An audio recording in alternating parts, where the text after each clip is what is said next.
Hello, beautiful people. Hope everybody's having a great week. And I kick this thing off with, first of all, I want to say thanks to everybody that's reaching out to me for support or encouragement, um, asking to hear more, wanting to hear more. So I appreciate that. Thank you guys for listening. Thanks for your time. Really appreciate you. And thanks for reaching out and encouraging me. You guys know who you are. So I appreciate that very much. Um, Next, I want to say, this is something that I've dealt with and something that I experience, um, but have you ever noticed that you don't recognize your own bad behavior sometimes until you see it come from somebody else? That's something that happens to me, and it happens more and more frequently now that I'm paying attention to it. The example I can give you is road rage. I have road rage. I get road rage, whatever you want to say. It's just an ignorant behavior, pointless, useless, no benefit, no positive outcome. Road rage is completely, ignorant. But it's been part of, part of me for a long time. But you don't notice how bad it really is until you see somebody else do it.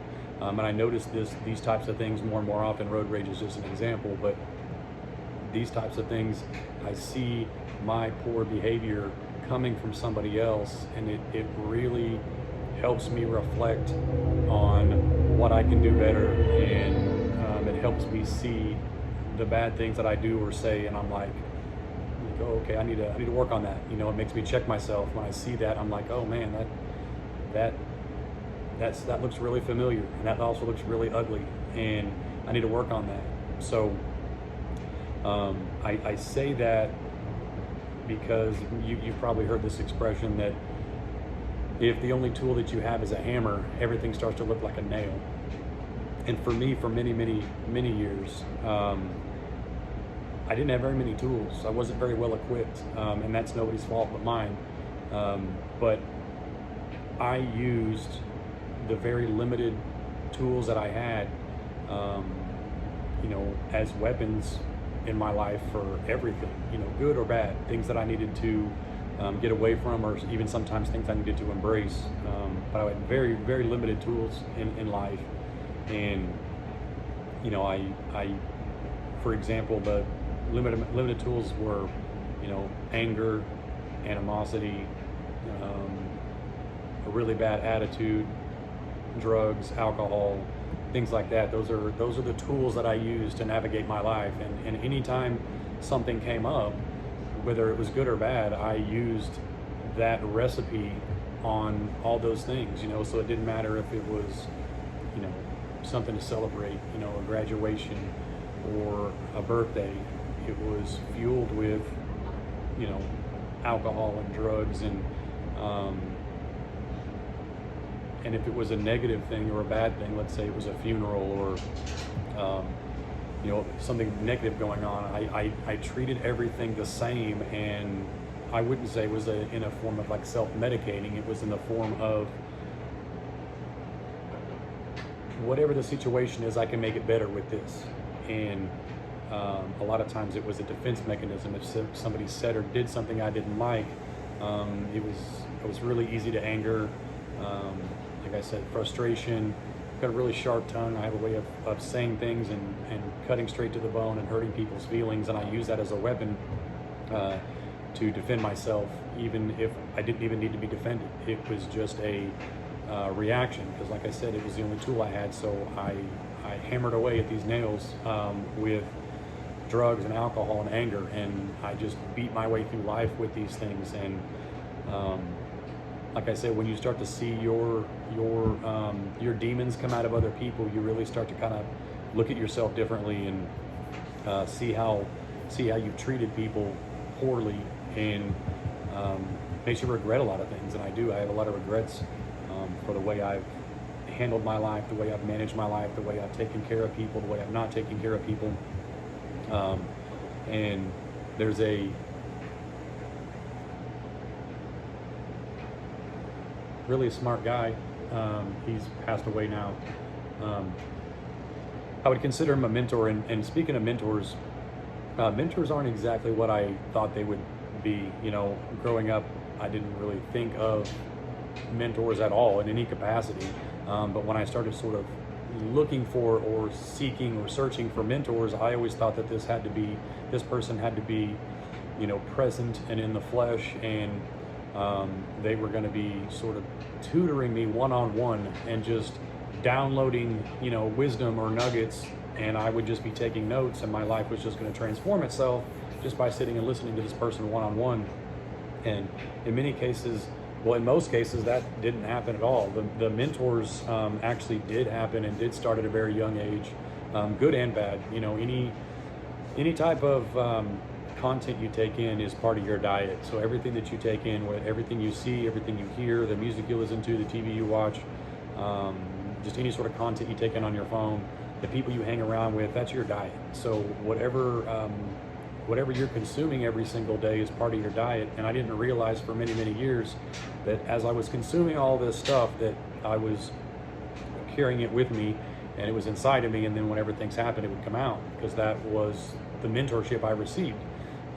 So when I actually started looking for positive mentors and people that I admire and look up to hear more of what they had to say, so I could absorb that, so when things happen to me, that's what comes out. One of those mentors, never met him, never talked to him, but I watch a lot of his content online. Having my cigar just went out. I watch a lot of his content online. Like I said, he's passed away now, but his name's Dr. Wayne Dyer, and he has a great piece about an orange. If you squeeze an orange, what comes out of the orange? And the answer obviously would be orange juice. And if you squeeze, say, a grapefruit, what comes out of the grapefruit? And obviously the answer would be grapefruit. But he uses that to ask you, when something squeezes you, when life squeezes you, whenever bad things happen to you, whenever you're under pressure, what comes out? And that made me take a really hard, long look in the mirror as to what came out of me when things didn't go my way, when somebody said something I didn't like, when things didn't turn out the way I planned. Any sort of, if anybody even, let's say for example, tried to correct my behavior, or even if they had a different opinion, if somebody had a different opinion of me than I did, and that opinion was presented to me, how did I treat that person that had a different opinion than me? So when I was squeezed, when I was under pressure, what came out? And admittedly and unfortunately, a lot of times when I was under pressure and when things came to me, what came out was not good. And hearing that from him really had an impact on my life, and that's why I say that this person, even though we never met, I would consider them a mentor, because I look up to this person, I admire this person, and I'm learning from them, whether or not we met or not. But I learned a lot from that, just that small little tidbit of an analogy, that when you're under pressure, what comes out, and what comes out of me, even sometimes still today, I don't like my reaction to things.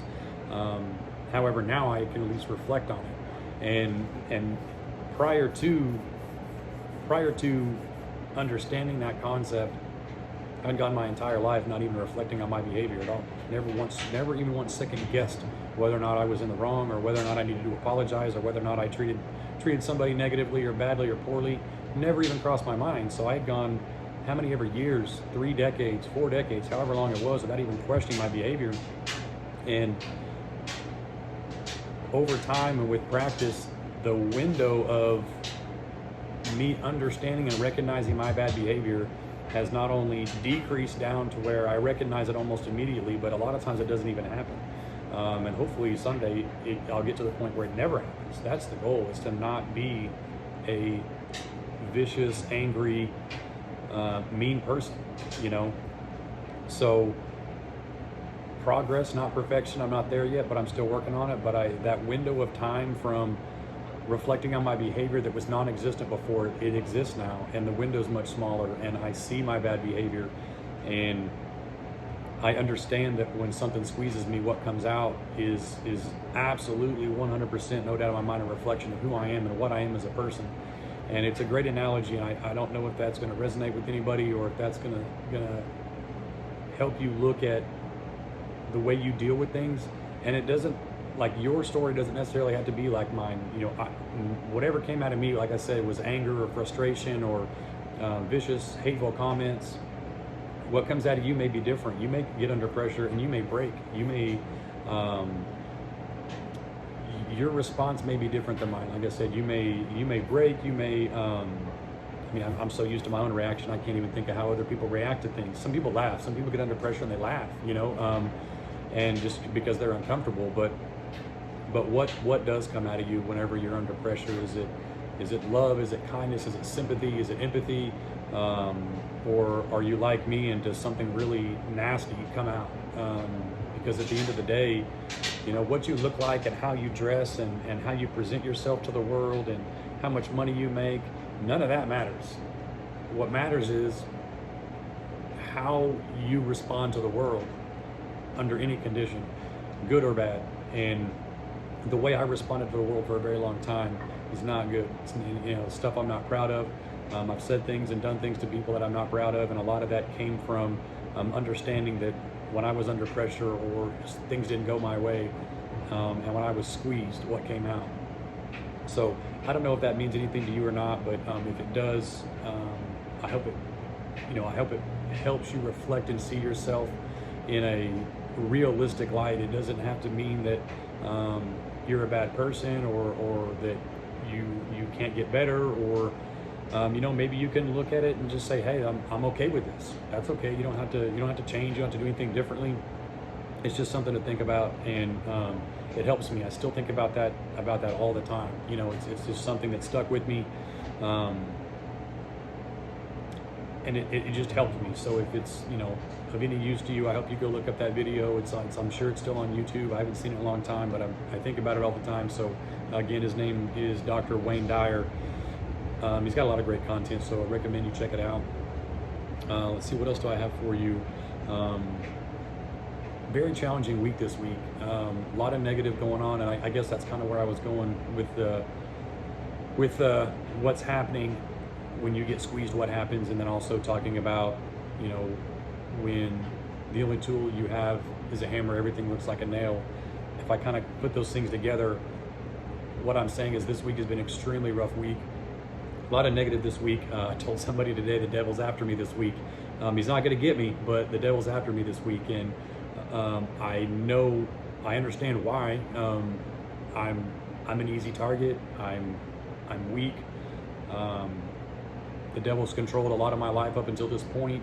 And I say that understanding the fact that I make decisions and I made a lot of choices, and it was horrible behavior, but I let the devil dictate a lot of my life, and he's not going to catch me. So normally, for most of my adult life, a week like this would have been every night in the bar, for sure, drinking, chasing women, fast cars, problems, strip clubs. I mean, it would have been, because any problem I was handed, I either ignored it, tried to drown it, and tried to cover it up or pretend like it wasn't there, thought it was just going to go away. And this is a very challenging week. I ran into a couple of very difficult people this week, and my response to them was very different than what it would have been in years past, and probably not the perfect response, but better. And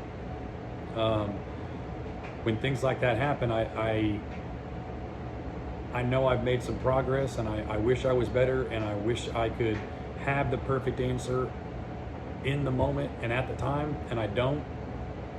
But I know my responses have been better, and I'm grateful for grace and glory, because if it wasn't for my understanding and just gratitude to God for what He's done for me, I know where I'd be tonight. I know where I would be tonight, and I'm not. I'm at home talking to my phone, you know. And as silly as that is, and as dumb as it is, I'm way happier sitting here by myself talking to my phone than I would have been out somewhere in a smoky bar, loaded up drunk, trying to get blackout and ignore my problems. And even the challenges that I faced this week, these are not big issues. These are not huge problems. There are people that are dealing with much more significant challenges in their life. I know quite a few people that are dealing with a lot right now. So my problems pale in comparison to what these people are dealing with. So this is not oh, poor me, everybody should feel bad for me. This is just a testimony to you that someone as weak as I am, that would fold so easily before at any sign of resistance, any sign of difficulty, I gave up, I quit, I cussed, I drank, I took whatever pills or snorted whatever, and made as many bad decisions as possible to drown that problem, ignore that problem or that issue. I'd cuss these people out that I dealt with this week. I'd call them outside of their name, and I'd tell them how I think about it. And I didn't do that this week. And I know that may seem like a small step to you, but somebody that's been a very limited tooled person for so long, to have one or two extra tools has been life-changing for me. It's been transformative, and I'm grateful for that. So get you some mentors. People you look up to, people you admire. Find their content. Even if it's reading a book of somebody that you think's got a great story. One thing that's so amazing and fantastic about social media and the internet and books. I mean, just a single book, for example. You can take, or someone can take, their entire life. They can put decades of ups and downs and trials, tribulations, difficulties, problems, things they dealt with, addiction, anger. They can take their entire life story and condense it down into 4, 5, 6 hours of your time. You can read through this in a couple days, a week. Take a month. Read 30 minutes a day. Someone can share their entire life story, and during this process, it's transforming your mind, because this is part of your diet now. Everything you take in is part of your diet, and as you're taking in this person's life story, you're taking in all the tools that they used to get from where they were to where they are. And you may not be on the same path as this person. You may not be at the same starting point. You may not have the same ending point. But there's useful stuff there. There's tools there. You may read an entire book for one sentence, for one line, for one page. But I promise you, that one sentence, that one line, that one page, that one chapter will change you. It will transform your life. It will give you one more tool. It will help you close the window or reduce the amount of time it takes for you to acknowledge a bad behavior, a bad habit, anything like that. And it's taken me years to at least get to the point where I can say certain things out loud that I couldn't say before. Like I wasn't even brave enough to admit that I was ever wrong or had a problem or had an issue. I couldn't even admit it. Like, that's how ill-equipped I was to face reality. Like, look in the mirror and say, hey, this is a problem. This is an issue. This behavior's had a little technical difficulty there. But it took, years of reflection, reading, getting more tools from people that I don't know, that I consider mentors, people that I'll never meet, but people that I admire, people that I look up to, people that have some measure of success in their life that I don't want to use the word I'm jealous of, but something that is, like I said, I admire it. I admire their circumstances. I admire where they came from. I admire where they're going. I admire what they're doing with their life. And I had to understand that these people put their pants on in the morning just like I do. They have no better chance of being who they want to be than I do of being who I want to be. And it's just a matter of the choices that I need to make. And helping understand that if they can do it, I can do it. And if I can do it, you can do it, was transformative. Like, I thought I was helpless. I thought I was hopeless. I thought I just had to be this person forever. And I'm not who I want to be yet, but I'm working on it every single day. And these mentors helped that happen. And I hope you find mentors that are as powerful as the people I paid attention to. And there's coaches out there too. I think I told you guys last time that I have a coach. I've had several coaches over the years. Some I really like, some I didn't really like. So don't think that you're going to get a coach and it's just going to your whole life's going to change overnight. Sometimes everything's a process, but it's going to take a while to find the right one. Just to give you an idea, the coach that I have now, we talk twice a month, sometimes 3 times a month. And this is somebody I admire a great deal. And I'm not trying to design my life in the same way he's designed his life, but he does help me see things way further out in the future than I can see for myself, because he's been there. So he's kind of lighting the way to where I want to be. So he's not trying to help me catch him, he's just trying to help me get where I want to be. And having those kind of people around you is nothing is more impactful in your life than the people you're around. There is no greater test to find out who you are, what you're going to be, than to look at the people around you and in your life and how you spend your time. It's really simple. I mean, I could probably look at your bank statement and I could probably tell you where you're at and what you're doing with your life, just looking at that. So if you're happy with what you're doing and you're happy with where you are, don't do anything different. Keep doing what you're doing. I wasn't one of those people. I wasn't happy with where I was. I wasn't happy with what I was doing. So I went on this hunt. I went on this search. And it took a lot of coaching. It took a lot of reading. And I am nowhere near where I feel like I should be. And I am nowhere near where I want to be. But it takes a lot of help. It takes a lot of coaching. It takes a lot of reading. It takes a lot of practice, because just picking up a book and reading it from cover to cover is one thing, but exercising it in your life is another. Just imagine reading a book on dieting. Great, you can pick up a book and read it about dieting, but it's not going to help you lose weight. You're going to have to get up that next day and put in the work. Do the exercising and do the dieting and eat the right foods. So nowhere near perfect, but I'm excited in what direction I'm going, because again, like I said, this week would have been a disaster in my previous life. And even though it wasn't great this week, it could have gone way worse. And the unseen part of it is not necessarily that I've made some progress and didn't use the usual tools that I use to deal with my problems. The unseen part of it is the damage I would have caused those people and how it would have transformed them and the people that they were to come in contact with in the future. So, like I said earlier, I have a very sharp tongue, and I have a way of saying things and hurting people.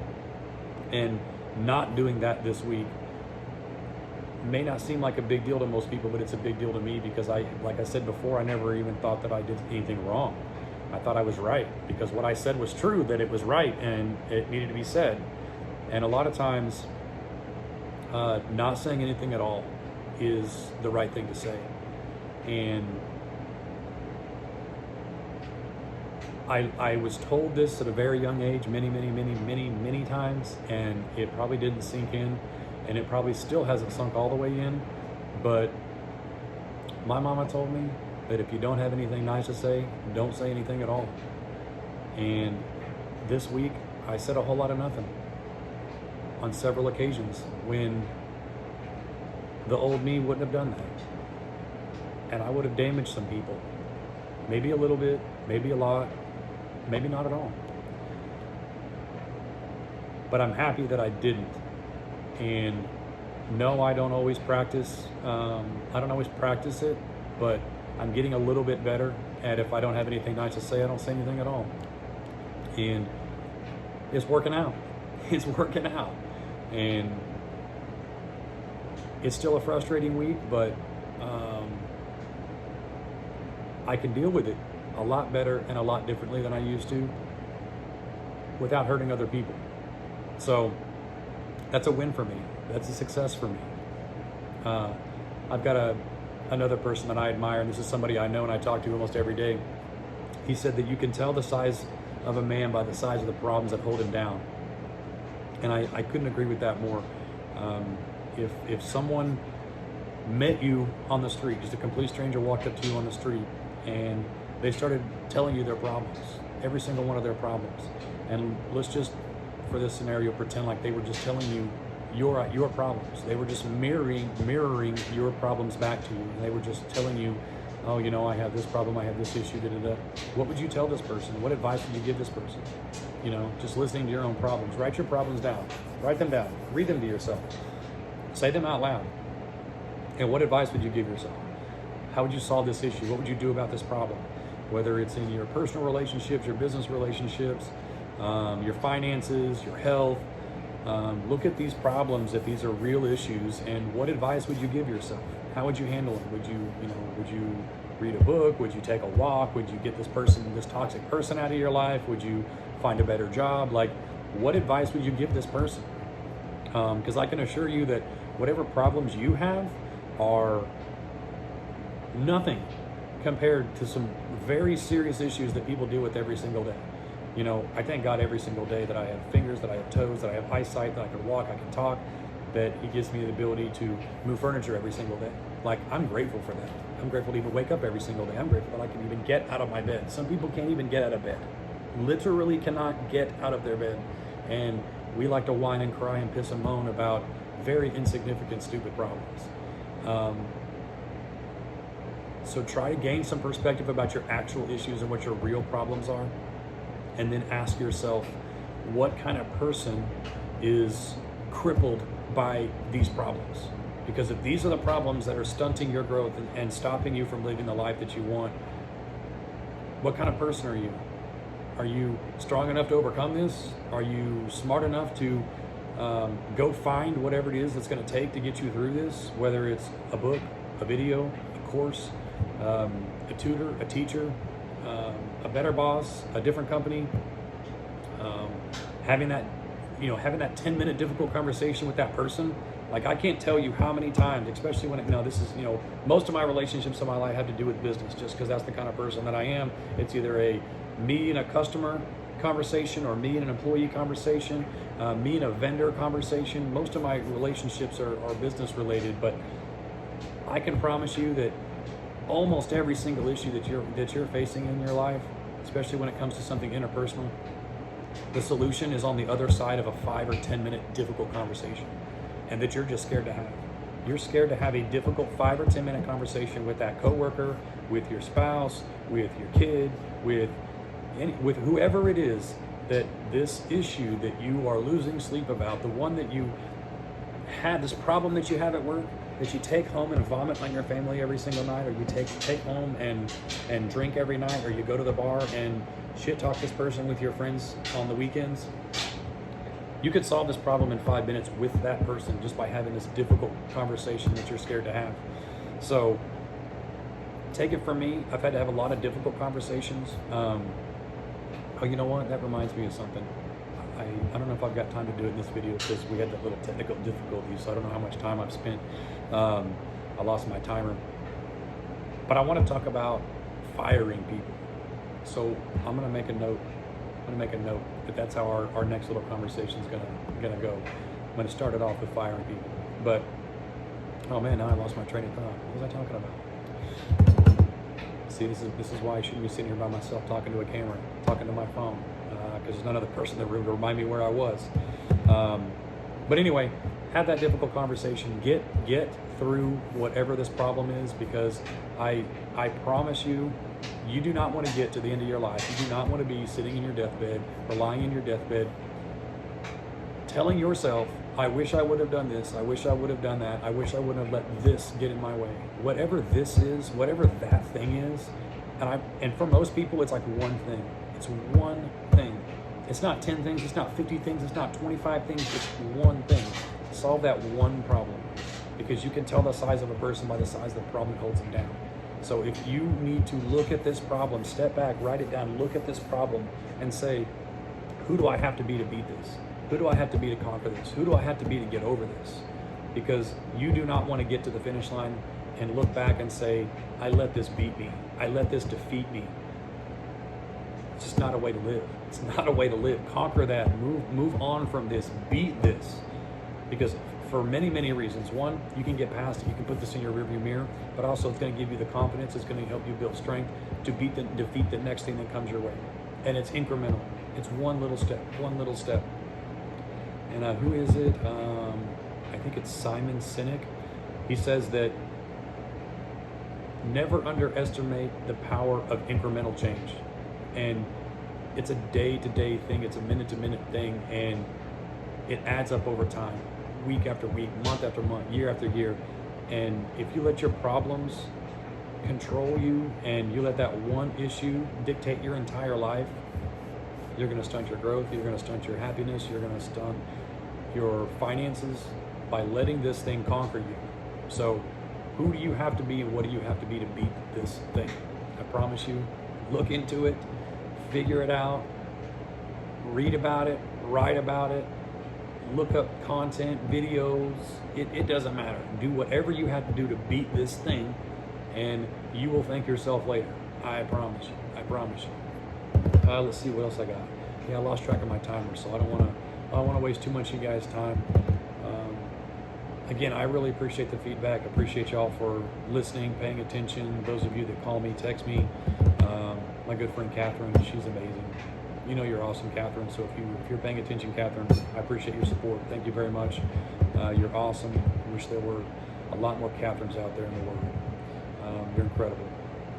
That's all I got for you guys. Again, thanks for listening. Thanks for paying attention. If I missed something, if you want to hear something, if you want to let me know the story you want to hear. I did have somebody ask me that this week. We had our monthly birthday dinner out with the crew this month, and while we were out, we were kind of going around the table asking, where you're going to be in 5 years. And somebody asked me they wanted to hear my story, and I didn't even know where to begin, didn't even know where to start. Didn't know which part to start with. Too many great stories, and I'm not a great storyteller. So I don't know. Maybe we'll get to that someday. But if there's something you want to hear, something you want to know about, if there's a particular thing you think I should see or hear or listen to or pay attention to. I did have some people reach out to me that I hadn't talked to in a very, very, very long time.